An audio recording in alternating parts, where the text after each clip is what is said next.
साथ संगत जी, गुस्सा सुनकर भी गुस्सा।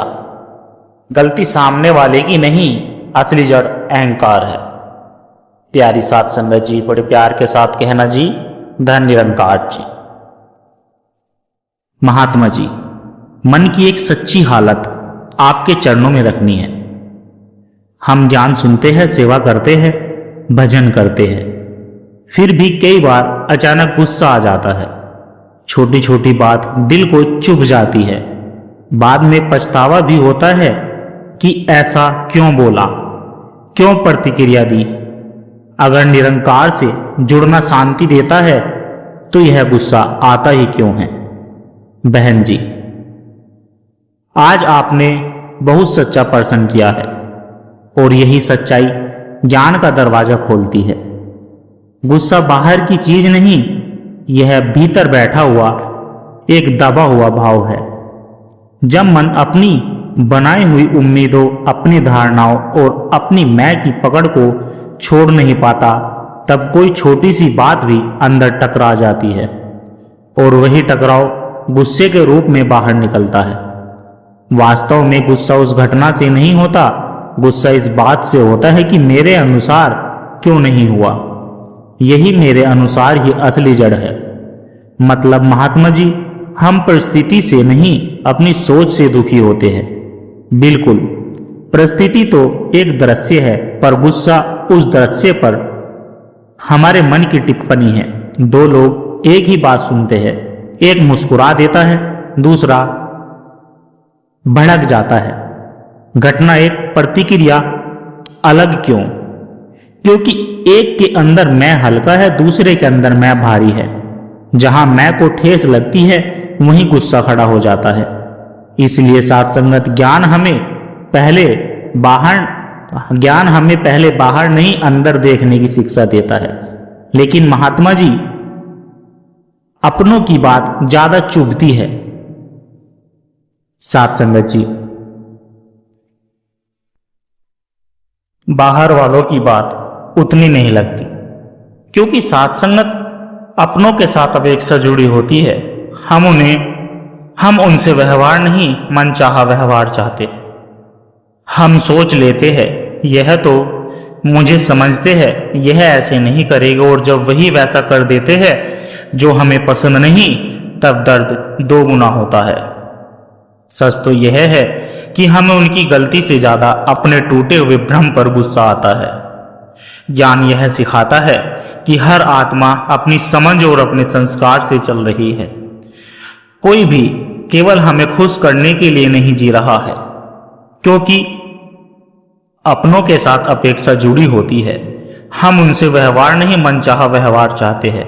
हम सोच लेते हैं, यह तो मुझे समझते हैं, यह ऐसा नहीं करेगा, और जब वही वैसा कर देते हैं तो हमें पसंद नहीं, तब दो गुना दर्द होता है। यह तो सच तो यह है कि हमें उनकी गलती से ज्यादा अपने टूटे हुए भ्रम पर गुस्सा आता है। साथ संगत, ज्ञान यह सिखाता है कि हर आत्मा अपनी समझ है और संस्कार से चल रही है।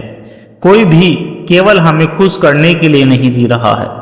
तो क्या गुस्सा पूरी तरह गलत है? गुस्सा शत्रु नहीं, संकेत है। साथ संगत, यह दिखाता है कि अभी मन निरंकार की याद से हटकर अहंकार की पकड़ से में चला गया है।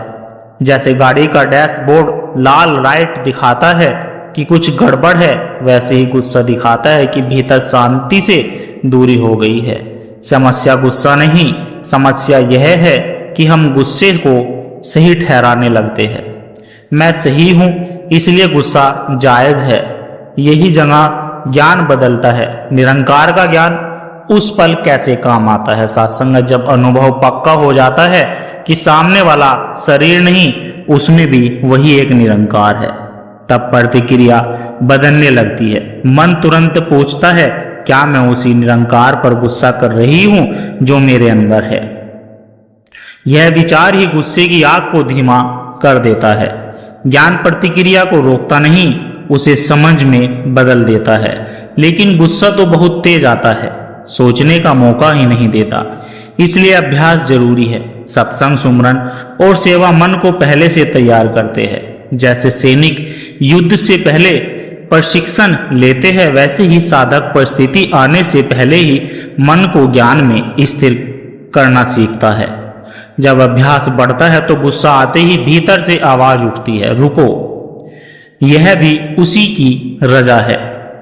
यही रुकना ही आधी जीत है साध संगत। महात्मा जी, क्या सच में ऐसा हो सकता है कि गुस्सा टिके ही नहीं?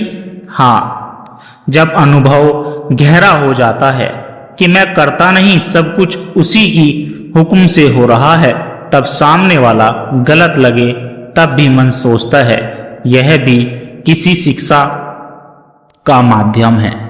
तब गुस्सा शिकायत नहीं सीख बन जाता है। तब व्यक्ति दिखता नहीं, परिस्थिति भी दुश्मन नहीं लगती। साध संगत, सब एक ही खेल का हिस्सा लगता है तो शांति बाहर की चुप्पी नहीं, अंदर की समझ है। बिल्कुल, बाहर तूफान हो सकता है पर भीतर स्थिरता हो तो व्यक्ति नहीं डोलता। निरंकार से जुड़ाव यही देता है अंदर का सहारा। साध संगत, जब भीतर प्रेम का स्रोत मिल जाता है तब छोटी छोटी बातें मन को हिलाती नहीं, गुस्सा वही ज्यादा आता है। जहां मन खाली है, जहां भक्ति, सेवा और जुड़ाव है, वहां मन भरा हुआ होता है। महात्मा जी, कभी कभी लगता है कि गुस्सा सामने वाले की गलती से आता है। सामने वाला कारण हो सकता है पर स्रोत नहीं।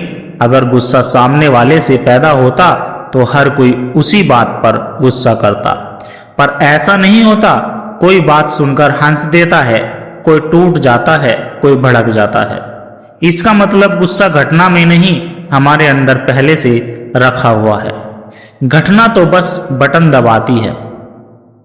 तो क्या गुस्सा हमारे अंदर जमा पुराने भावों का परिणाम है? हाँ, दबे हुए दुख, अधूरी इच्छाएं, मान अपमान की यादें, यह सब मन के तहखाने में जमा रहते हैं। जब कोई बात उसी जगह चोट करती है तो पुराना जमा हुआ भाव गुस्से के रूप में बाहर आता है।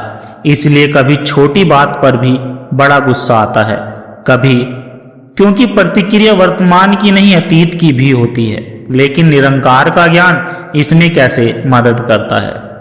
ज्ञान सबसे पहले मैं को ढीला करता है।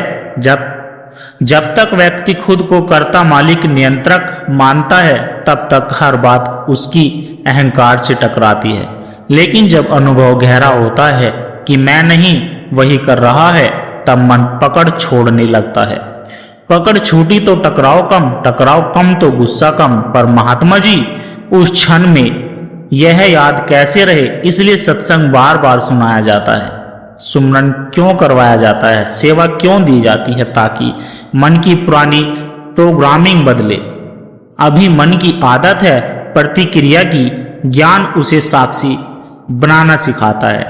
पहले गुस्सा तुरंत आता था, फिर ज्ञान से थोड़ा रुकता है, फिर और अभ्यास से मन पूछता है, क्या यह गुस्सा जरूरी है? यही बदलाव है महात्मा जी। एक भिखारी, एक आखिरी बात, अगर गुस्सा आ भी जाए तो तब भी ज्ञान कम आता है। पहले पहचान, हाँ मुझसे गलती हुई है, फिर अहंकार को झुकाकर माफी मांग लेना, यही हार नहीं जीत है। गुस्सा रिश्ते तोड़ता है, विनम्रता जोड़ती है। निरंकार से जुड़ने का असली प्रमाण यही है कि हम अपनी गलती मानने में देर ना करें।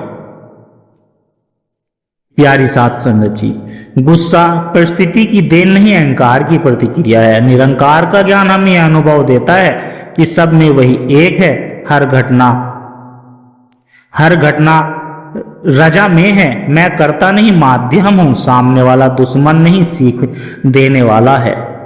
प्रेम में से बड़ा है, प्रेम मैं से बड़ा है। जहां यह अनुभव बैठ जाता है वहां गुस्सा धीरे धीरे अपनी ताकत खो देता है और मन शिकायत से शांति की ओर चल पड़ता है। साथ संगत जी, बड़े प्यार के साथ कहना जी, धन निरंकार जी।